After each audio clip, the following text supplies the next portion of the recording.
Di sebuah desa kecil yang tenang di kaki Gunung Merapi, hidup seorang gadis bernama Aisyah.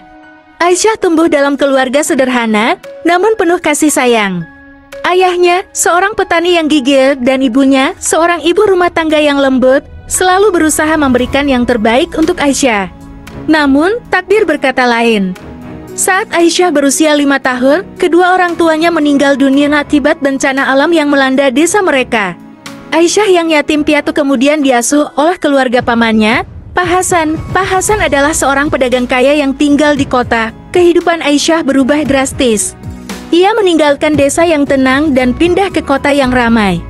Ia juga harus beradaptasi dengan kehidupan keluarga pamannya yang jauh berbeda dengan kehidupannya sebelumnya. Istri Pak Hasan, Bu Ratna, adalah seorang wanita yang ambisius dan materialistis. Ia sangat memperhatikan penampilan dan status sosial.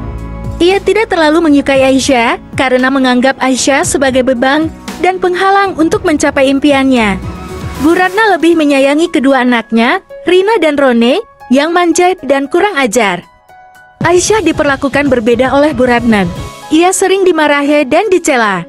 Ia juga harus mengerjakan semua pekerjaan rumah tangga, mulai dari mencuci, memasak, hingga membersihkan rumah. Sementara itu, Rina dan Roni hanya bersenang-senang dan menghambur-hamburkan uang. Meskipun diperlakukan tidak adil, Aisyah tetap berusaha menjadi anak yang baik.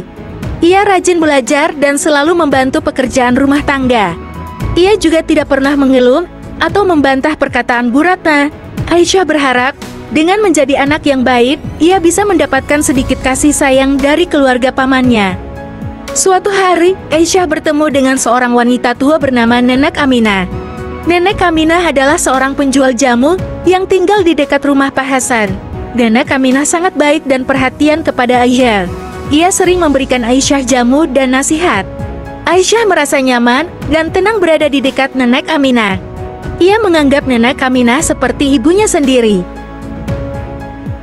Aisyah tumbuh menjadi gadis yang cantik dan cerdas. Ia selalu mendapatkan nilai yang bagus di sekolah.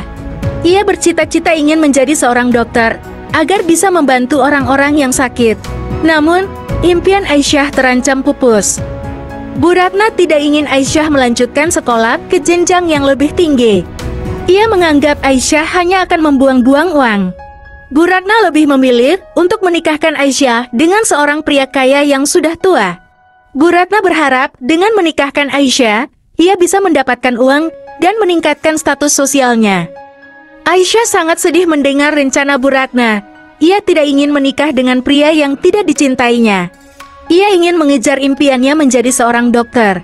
Aisyah mencoba membujuk Bu Ratna, namun usahanya sia-sia. Bu Ratna tetap bersikeras dengan keputusannya. Nenek Aminah merasa kasihan kepada Aisyah. Ia mencoba membantu Aisyah dengan berbicara kepada Pak Hasan. Nenek Aminah meminta Pak Hasan untuk mengizinkan Aisyah melanjutkan sekolah. Namun, Pak Hasan tidak bisa berbuat apa-apa. Ia takut kepada istrinya dan tidak ingin membuat Bu Ratna marah. Aisyah merasa putus asa. Ia tidak tahu harus berbuat apa lagi. Ia merasa sendirian dan tidak berdaya. Namun, di tengah keputusasaannya, Aisyah teringat akan pesan terakhir dari kedua orang tuanya. Kedua orang tuanya selalu berpesan agar Aisyah tidak pernah menyerah dan selalu berjuang untuk meraih impiannya. Aisyah memutuskan untuk melawan keinginan Bu Ratna. Ia tidak akan menikah dengan pria yang tidak dicintainya. Ia akan terus berjuang untuk meraih impiannya menjadi seorang dokter. Aisyah tahu perjuangannya tidak akan mudah. Namun, ia yakin dengan tekad dan kerja keras, ia bisa mencapai apa yang diinginkannya. Aisyah mulai mencari cara untuk mendapatkan uang agar bisa melanjutkan sekolah. Ia bekerja sebagai pembantu rumah tangga di beberapa rumah tetangga. Ia juga menjual kue dan kerajinan tangan yang dibuatnya sendiri. Uang yang didapatkannya, ia simpan sedikit demi sedikit. Bu Ratna marah mengetahui Aisyah bekerja di luar rumah. Ia melarang Aisyah untuk bekerja dan mengancam akan mengusir Aisyah dari rumah jika Aisyah tidak menuruti perkataannya. Namun, Aisyah tidak peduli. Ia tetap bekerja diam-diam, meskipun harus menghadapi risiko dimarahi dan dihukum oleh Bu Ratna. Rina dan Roni juga sering mengganggu Aisyah. Mereka mencuri uang Aisyah, merusak barang-barang Aisyah, dan menyebarkan fitnah tentang Aisyah. Aisyah hanya bisa bersabar dan berdoa agar Rina dan Roni bisa berubah menjadi lebih baik. Meskipun menghadapi banyak rintangan, Aisyah tidak pernah menyerah. Ia tetap rajin belajar dan bekerja keras. Ia juga selalu menyempatkan diri untuk membantu Nenek Aminah berjualan jamu. Nenek Aminah selalu memberikan dukungan dan semangat kepada Aisyah. Nenek Aminah adalah satu-satunya orang yang benar-benar peduli dan menyayangi Aisyah. Suatu hari, Aisyah mengikuti lomba cerdas cermat yang diadakan oleh sekolahnya. Aisyah berhasil memenangkan lomba tersebut dan mendapatkan hadiah berupa uang tunai dan beasiswa untuk melanjutkan sekolah ke jenjang yang lebih tinggi. Aisyah sangat senang dan bersyukur. Ia akhirnya bisa mewujudkan impiannya menjadi seorang dokter. Aisyah melanjutkan sekolah ke sebuah universitas ternama di kota. Ia belajar dengan giat dan selalu mendapatkan nilai yang memuaskan. Ia juga aktif dalam kegiatan organisasi kampus. Aisyah menjadi mahasiswa yang populer dan disegani. Namun, kebahagiaan Aisyah tidak berlangsung lama. Bu Ratna mengetahui Aisyah mendapatkan beasiswa dan melanjutkan sekolah. Bu Ratna marah dan iri hati. Ia merasa Aisyah telah mengkhianatinya. Bu Ratna berusaha menghancurkan kehidupan Aisyah. Bu Ratna menyebarkan fitnah tentang Aisyah di kampus. Ia mengatakan bahwa Aisyah adalah anak haram dan tidak pantas mendapatkan beasiswa. Akibat fitnah tersebut, Aisyah dijauhi oleh teman-temannya dan dikeluarkan dari organisasi kampus. Aisyah merasa sedih dan malu. Tidak hanya itu, Bu Ratna juga berusaha menjodohkan Aisyah dengan seorang pria kaya yang sudah tua. Bu Ratna berharap dengan menikahkan Aisyah, ia bisa mendapatkan uang dan meningkatkan status sosialnya. Aisyah menolak tawaran Bu Ratna. Ia tidak ingin menikah dengan pria yang tidak dicintainya. Bu Ratna semakin marah dan dendam kepada Aisyah. Ia melakukan segala cara untuk menghancurkan kehidupan Aisyah. Ia bahkan menyewa preman untuk mencelakai Aisyah. Aisyah merasa takut dan terancam. Ia tidak tahu harus berbuat apa lagi. Di tengah kesulitannya, Aisyah bertemu dengan seorang pria bernama Arya. Arya adalah seorang dokter muda yang bekerja di rumah sakit tempat Aisyah melakukan praktik kerja. Arya adalah pria yang baik hati, cerdas, dan tampan.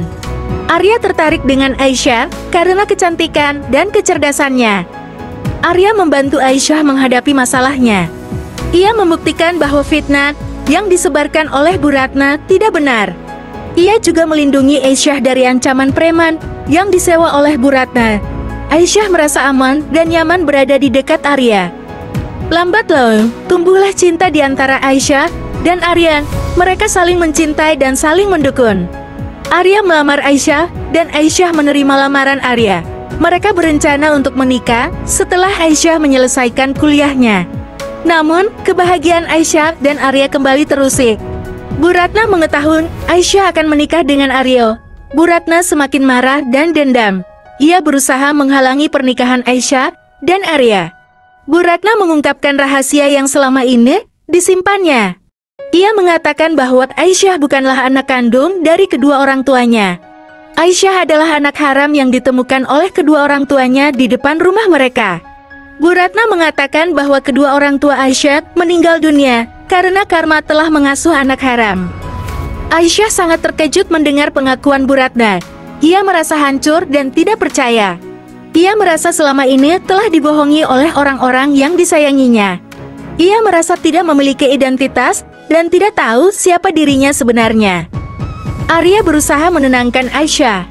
Ia mengatakan bahwa Aisyah tetaplah Aisyah, meskipun ia bukan anak kandung dari kedua orang tuanya. Arya mengatakan bahwa cinta dan kasih sayang tidak mengenal hubungan darah. Arya tetap mencintai Aisyah apa adanya.